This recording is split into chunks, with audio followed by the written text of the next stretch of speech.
What's going on, everybody, and welcome back to Comic Breakdown. In this video, we are jumping into X-Men Forever, issue number 1, coming from the writer Kieron Gillen, falling under the umbrella of Fall of the House of X. We have seen a lot of the X titles that are focused on this ending era of Krakoa, really just missing a lot of detail, skipping over major parts, referring to them, making references to them, but not really exploring what actually happened. And that's what makes this title different from the other ones. X-Men Forever is focusing on the small details. What happened with Mother Righteous? What happened with Jean Grey? And how they plan to bring back the Phoenix. So, make sure you guys have subscribed to the channel, make sure that you like this video, and with that being said, let's dive into this breakdown. Alright gang, so as we hop into this issue, we pick up in the year 1899. An orchestra is playing. Destiny and Raven, they have shown up here in attendance. But as this play went on, Destiny saw something more. She saw the future. She saw Enigma. This is the moment she believed she saw God. It took her a while to fully understand what all of this meant, but when she did, it broke her. This is what brings her to Sinister. The burst of new visions was not part of her diaries. She realized this must come later, after they built Krakoa, and after 20 years, she arranged this meeting. She told him everything. Nathaniel Essex being dead, the 4 variations created, all of them trying to become victorious, but all of them failing, and Enigma rising.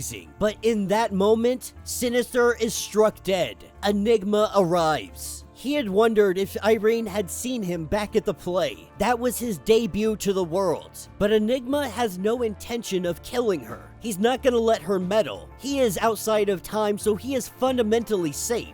He could crush her at any point if he so chose to do so, but she is alive because Enigma is not sure. This is an experiment for him. If he makes a change, it shouldn't do anything, but maybe it will. His main goal is to protect the timeline, and it is far too early for any of his variations to learn anything. He warns her to stay away, but he also offers up the free run to Krakoa. He needs Krakoa to exist, and so for the time, Enigma would say that they are both on the same side. The way Destiny sees it, they're both just headed in the same direction. But to end this conversation, he does ask her, do you want to know why Mystique leaves? And when Raven goes on to ask about this, Destiny keeps it to herself, that she will let her know when the time is needed, to trust her, to believe in her. Hopping over to weeks before the invasion of Earth, we pick up in London with Mother Righteous. Mother Righteous has just learned that she is not the Dominion,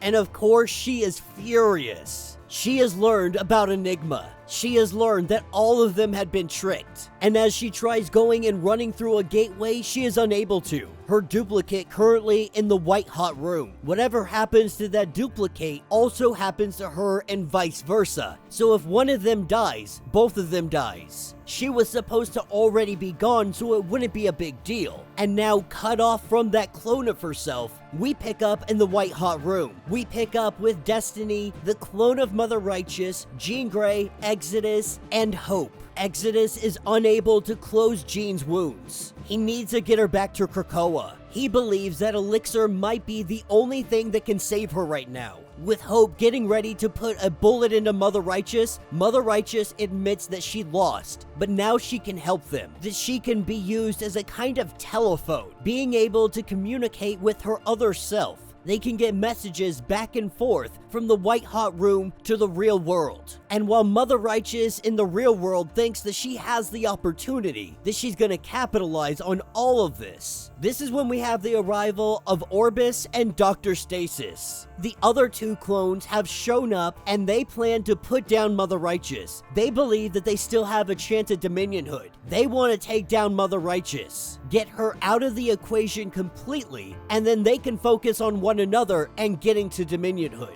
The 2 of them, they can capture her relatively easy. She tries to warn them that they have failed, that all of them fail, and that there is only Enigma. Mother Righteous still having a trick up her sleeve, still having a favor to cash in. Saying the spell, we see Dr. Stasis turn on Orbis. This gives Mother Righteous the opportunity to get out of here. Exiting this room, she runs into Selene, going in to cash in a favor she had with Selene. It doesn't work. She tells Mother Righteous that that is a very retro way to go about it. Back in the old days, she used to do this all the time. The problem is, people started finding the loopholes, so she stopped doing it altogether. When she stopped doing it after all these years, people kind of forgot about it. Of course, she never did. With Selene having the upper hand, getting ready to put down Mother Righteous, this is when Mother Righteous uses one of her orbs, telling it to escape now, and she will set it free. In a blinding light, she disappears, the orb taking her 3 blocks over. In a very bad position, she finds herself face to face with Charles Xavier. He lets Mother Righteous know that you are coming with us, and he welcomes her to the X-Men. We pick up later at No Place, with Charles going on to explain that we tried to tell you before you unleashed Enigma, but you didn't listen. But when you tried to ascend, that gave us your location. We were able to pinpoint you and take you down. This is when Shaw comes onto the monitor. Working along with Orcus, they were able to take down Mother Righteous. And while Charles is not happy with Shaw, Shaw's the one that will benefit from any opportunity. He is only ever on his own side. After being screwed over by Mother Righteous, he was more than willing to help out. This is when Shaw goes on to tell Charles, make me forget the conversation and we will go about our own ways. As we turn over to one of the pods opening up, this is where we have Sinister reborn in Doug's body. Charles Xavier is purged of any Sinister DNA. Nathaniel is out of him forever, now having his own body. Doug is trapped inside of the hibernating Krakoa. Sinister has a copy of his gift in the body. This is how they are going to be able to cloak all of No Place, to hide themselves, to be able to steer through all of this chaos. As the conversation gets underway with Mother Righteous, she lets them know that the mutants are still alive. And this makes Charles drop down to his knees, tears running down his face. This is the first time that he has learned all those missing mutants that got walked through the gateways are still alive.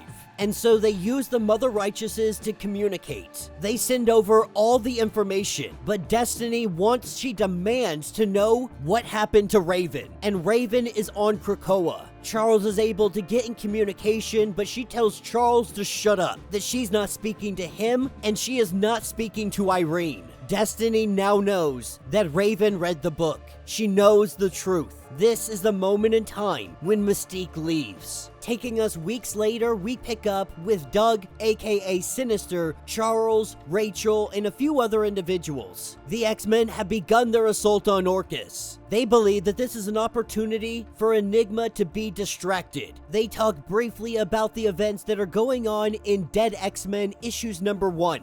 And Charles once again thanking Rachel for joining up, understanding how essential her work is. And she says that she gets it. If Jean is out of action, there is no other choice, because who else are they going to have on their team if they are planning to resurrect the Phoenix? Now, of course, Charles doesn't give her the whole truth, and he knows that she's not going to be happy about it. The truth that he is going to kill Moira before her mutant ability activates. No matter what, this is a weight he will have to live with. But for him, it is the only way to save everything. And that will be the end of this issue. So let me know what you guys think down in the comments. This is what we have been waiting for. So many of these comics have just been lacking in all the detail and what is really going on, jumping from one thing to another, not really focusing on one main event or one main strategy. I would say the only one that has been relatively consistent on not jumping around has been the Iron Man comics, which are pretty much X titles at this point. But this was a lot of fun. It's a great start to X-Men Forever. This is obviously headed in the direction that the Phoenix, Jean Grey, is going to be resurrected. That this is going to be a pivotal point for their battle against Enigma. My theory, Charles Xavier is going to fail. possibly going up against the Rogue Moira, or maybe Enigma just wiping him out completely before he's able to do the job. This will leave Jean Grey, the Phoenix, and some others to fight against Enigma. But we still have the return of Magneto, which happens this week. That video will drop a little bit later today. We still have a lot of stuff, a lot of moving pieces. We gotta get to that initial battle. Orcus is still technically a problem, though they're not gonna be a problem for much longer. And I will mention that I am still holding strong onto my theory that the Krakoan era is ending, but I think that we're gonna see X-Men rebooted in a unique way. We already saw the titles that are gonna be released, at least the first couple of titles. Ones that have artists and creators' names attached to them. Some of them don't have that, but I do think with some time we are gonna have some kind of a Rocco era, some kind of a Rocco-focused X-Men titles. Now, I could be completely wrong. I could be way off step. It could be an absolute reboot all the way back to the mansion, but I just don't see that. I don't see that making sense in the reality of the Earth 616. It doesn't seem plausible to be able to reboot the X-Men back to the mansion as if Krakoa never happened, while still maintaining everything that happened in all the Avengers titles, the Iron Man titles. Like, you can't make sense of that. It's just not feasible to be able to connect that in that way, as if the mansion just was always there. So all the X-Men adventures that have happened in the Krakoan era, the Avengers just forget about these. They don't remember them. You know, they can do that, but it would be such a stupid thing to do. I really think that they're hyping up this end of Krakoa for marketing. They want to sell as many books as they can so that when the issue number 1s come out, everybody's gonna buy it. But we're gonna see. Let me know what you guys think. Let me know your thoughts. Let me know your theories. If you want to get caught up on everything going on with the fall of the House of X, check out the link in my description as well as the top of this video. Both links will take you to the playlist and get you completely caught up on everything going on with this Krakoan era. If you would like to support the channel, you can always do so by joining the channel membership. Much like Patreon, having multiple different tiers, from $1 to $50, from loyalty badges to comics every single month. Not only are you helping out the channel tremendously, but you are getting tons of perks in the process. Now, if you're unable to do this, do me a favor, subscribe to the channel, like this video, hit that notification bell, and with that being said, until the next breakdown.